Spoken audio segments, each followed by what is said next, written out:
what do both sides use from what we saw to cast forward into next year's election, which is still a year away. So you've got to hang on to the feels or the vibes if you're the Democrats, and you've got to try and shift them if you're the Republicans. Yes, it's always about the vibes, right?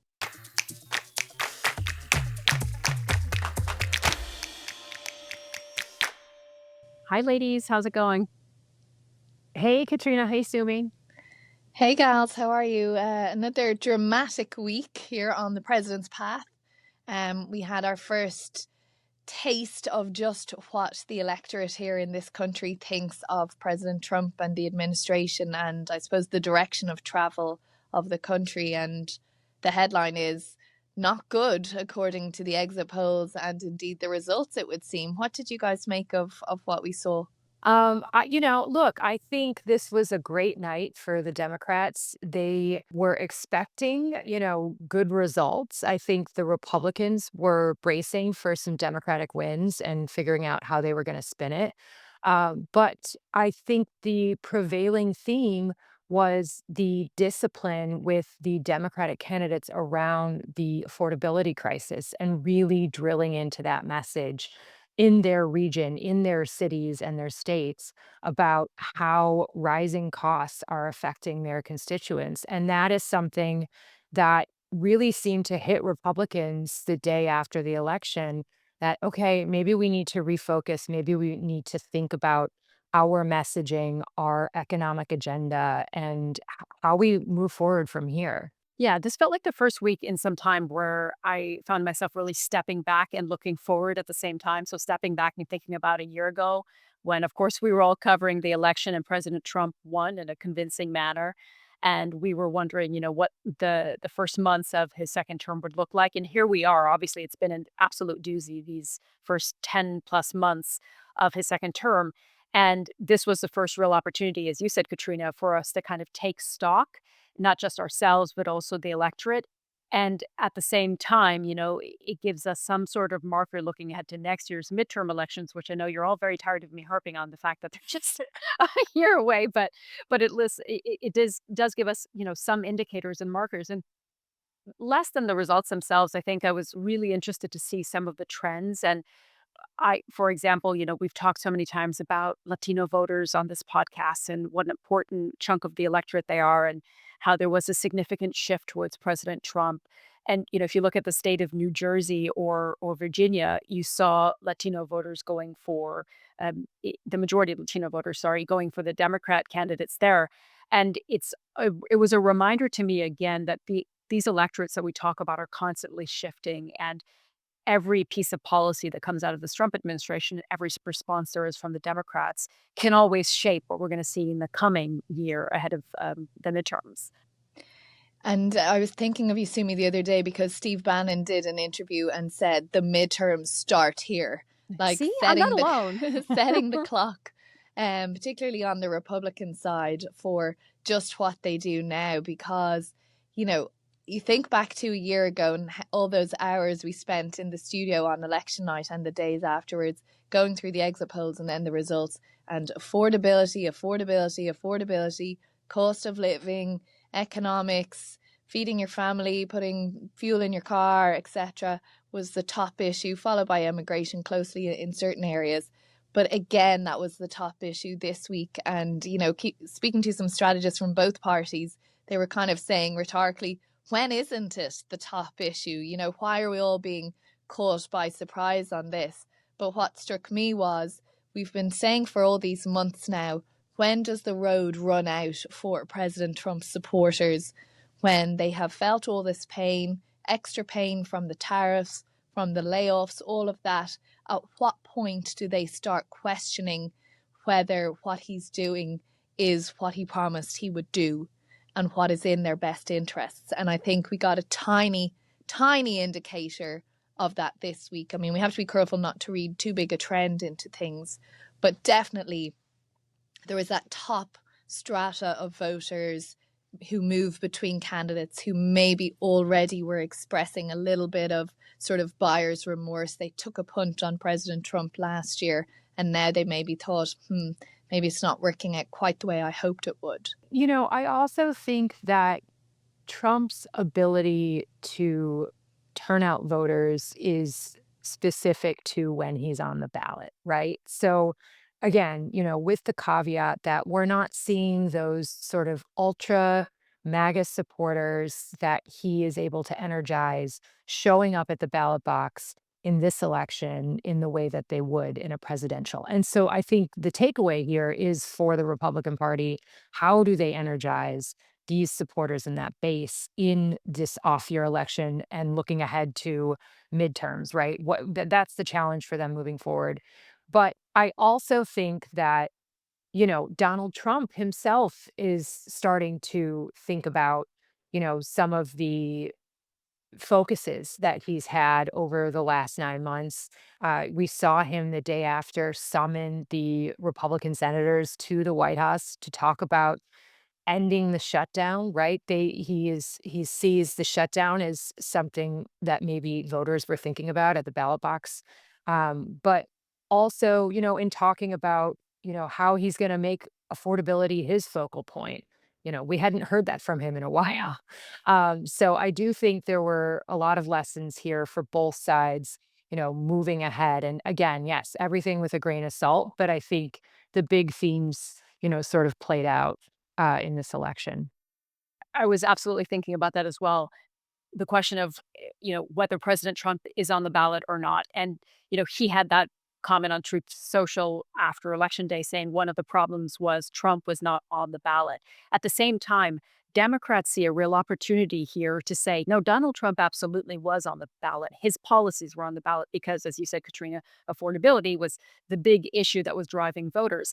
And, you did see some Republicans say, and I've been speaking to some strategists as well, and in fact, a Republican member of Congress who was saying, well, yes, indeed, affordability is still an issue. They're now saying, look, Joe Biden handed us a terrible economy and it can't be changed overnight. That's something that JD Vance had written on social media as well. So that might be partly the way that they spin some of the voter frustration, particularly in the exit polling that we saw over the cost of living and inflation and simply the way that the economy is going. But at the same time, President Trump has stuck very closely to his tariff policy, which many economists say have only obviously contributed to consumers paying more for certain items. And one Republican congressman who I spoke to said, again, look, once some tax cuts come into effect, once President Trump's policies really take effect, people will feel relief. And I found that fascinating because that's the same conversation I was having with them maybe 3 months ago. And so you wonder how they're going to kind of navigate that leading up to next year's midterms. And it's funny the comparisons that they're trying to draw between the Biden administration because, we were talking about optics, weren't we, this time last year, that the economy actually was doing really well, but Joe Biden's team weren't able to really sell that message so well, and people thought it wasn't. You have a situation now where, the economy isn't doing great. Things are still really expensive for people. Inflation is still ticking around there, haven't managed to get a handle on that. And prices in some sectors are going up because of the tariffs. Yet you have President Trump saying at every possible opportunity, oh, everything's doing great, prices are down, it's all going great. And voters just don't believe him, or they don't buy that, or they go to the grocery store themselves and they can see and how much their bill is that's not the case. I have been talking to a lot of Democrats, about where the party goes from here a year later.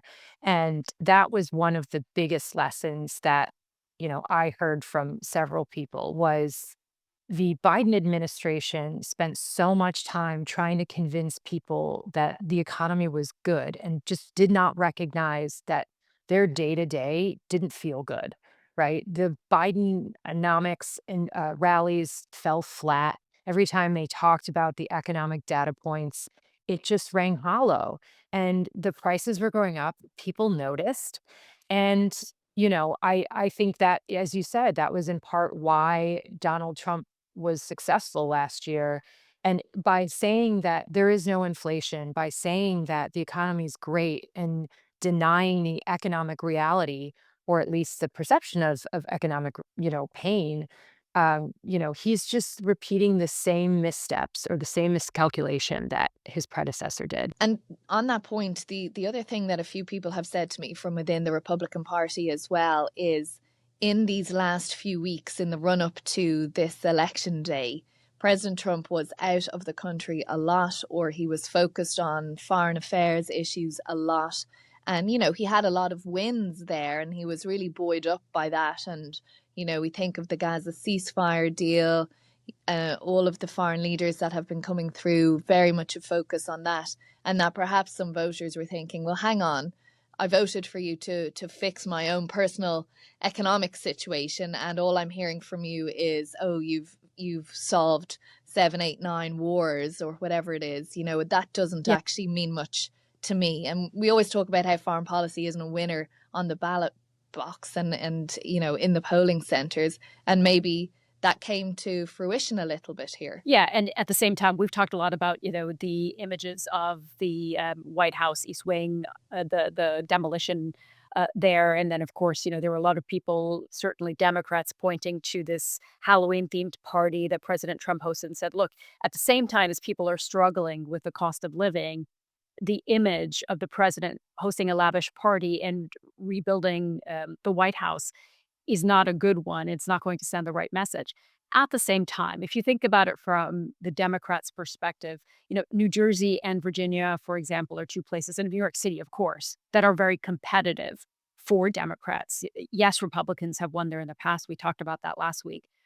But the argument can be made that even though they saw sweeping victories across Virginia and a pretty solid victory in New Jersey, that it'll take a lot more work to be able to counter better Republican candidates and to ensure that they can carry forward that type of momentum into next year.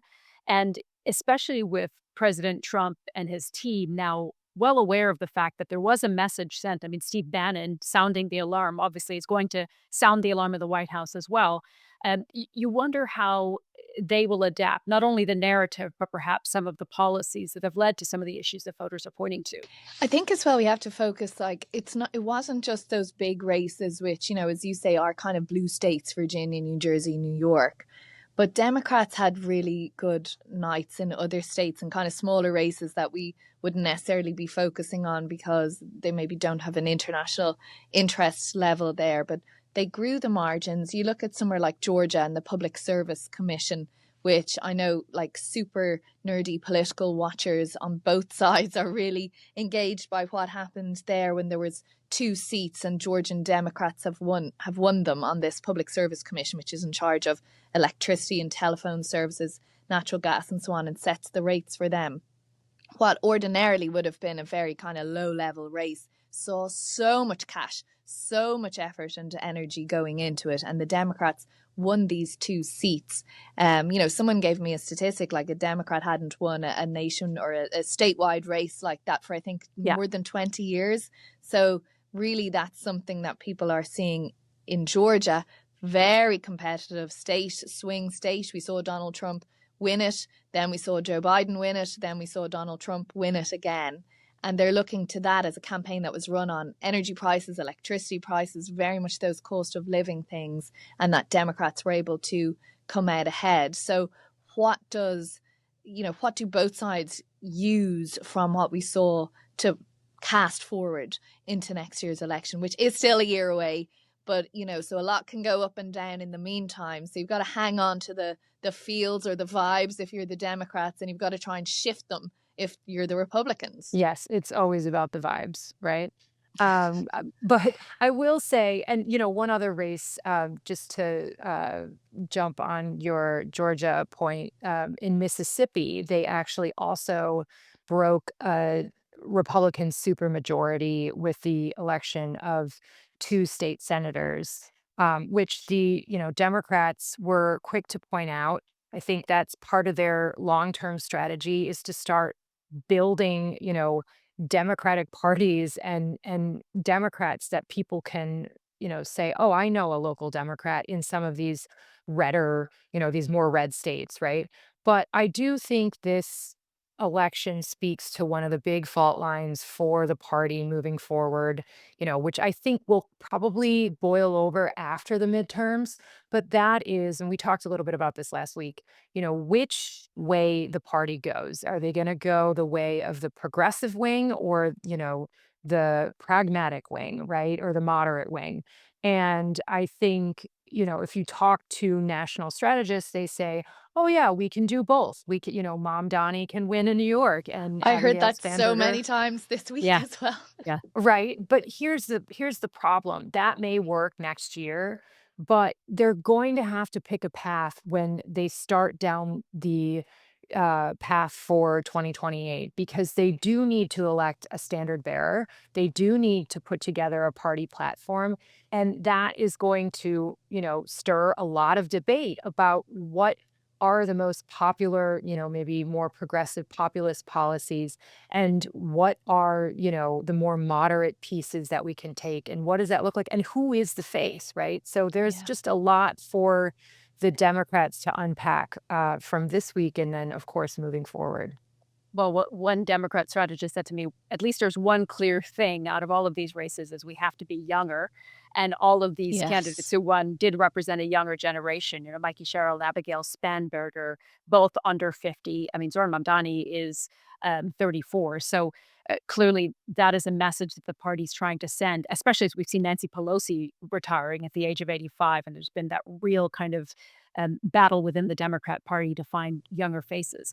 But as we're talking about who will that messenger be, we should also talk about the fact that what's going to play a massive role for both Republicans and Democrats in next year's midterms is redistricting. And we saw, of course, California, that Proposition 50, the ballot measure to allow California Democrats there to redraw congressional maps, did pass to get the green light with a significant majority, although voting was along party lines there.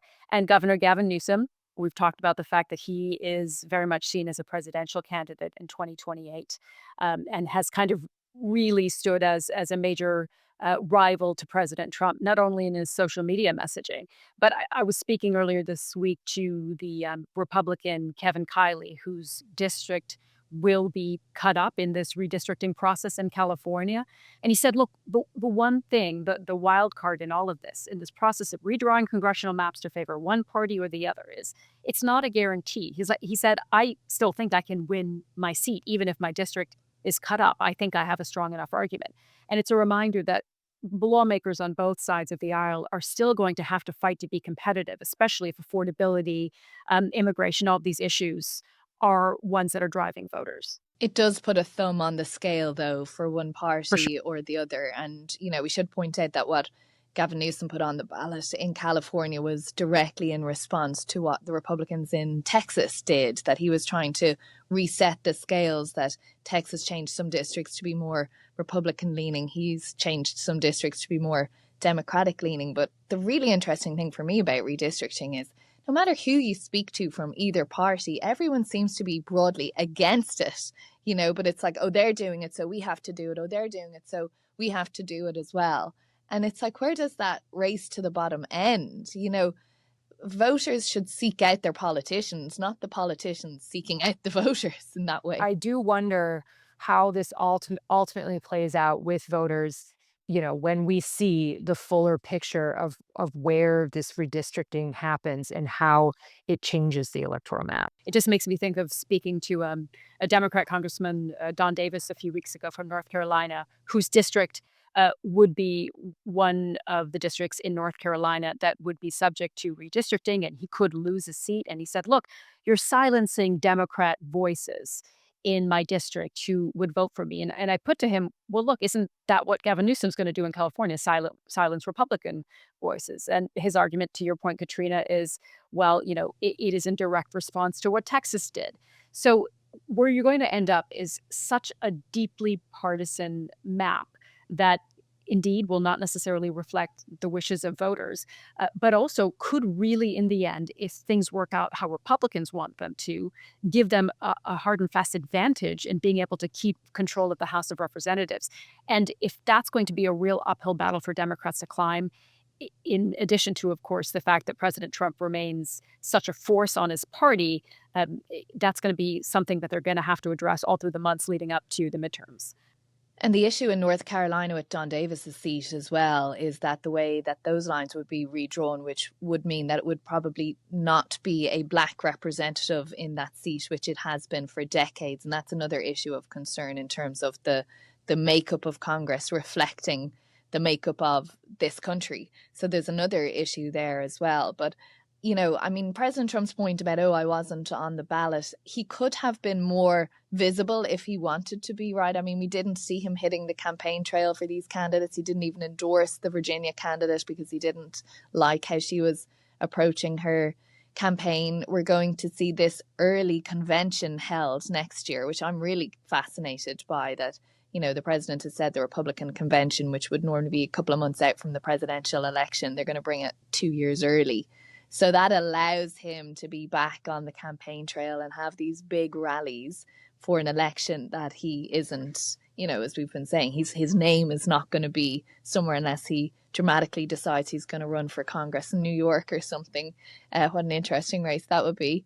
But it's kind of where do they all start putting their policies now at this point? And the other issue that struck me from what we saw this week was around the impact of the immigration policies. We saw a shift in Latino voters who had moved towards President Trump, away from President Trump.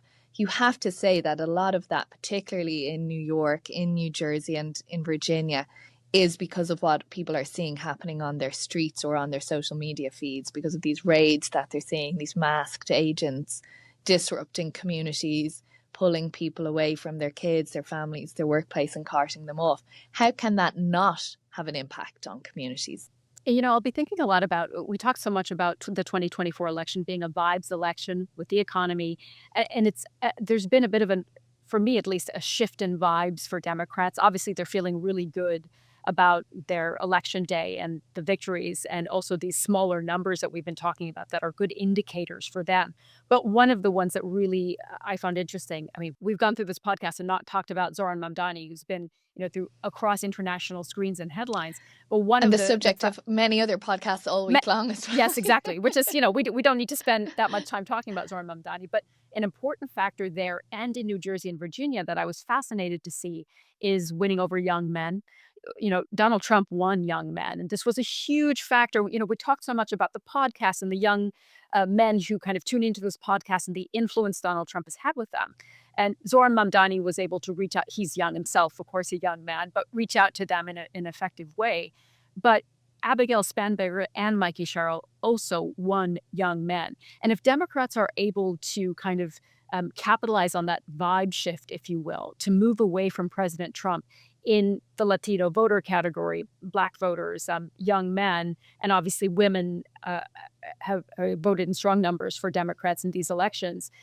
That is something that they can carry forward in terms of momentum. And that's something that could even, let's say, counteract some of the redistricting that we've been talking about. It was interesting as well, I thought, in a number of those key races that, to the point about young men and just that kind of top layer of voter that maybe flip between parties, was we really saw Democrats going back to the basic policies. There was always that criticism, well, you forgot about the basics, and we saw them get back to those. So I think we'll see a focus remain on that through these next few months ahead. I think it's a matter of discipline, how much both parties are able to really stick to a disciplined message. And for Democrats, that's a little bit of a rebuild of the brand. But for Republicans, it's not getting lost in some of the, foreign and domestic policy that the president has pursued. That's our time for this week, ladies. But great to see you.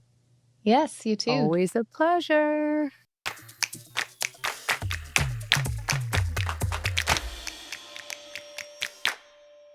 If you enjoyed this episode of The President's Path, then like and subscribe to our YouTube channel. We would love to hear from you, so please do leave us a comment below or email us at path@bbc.co.uk.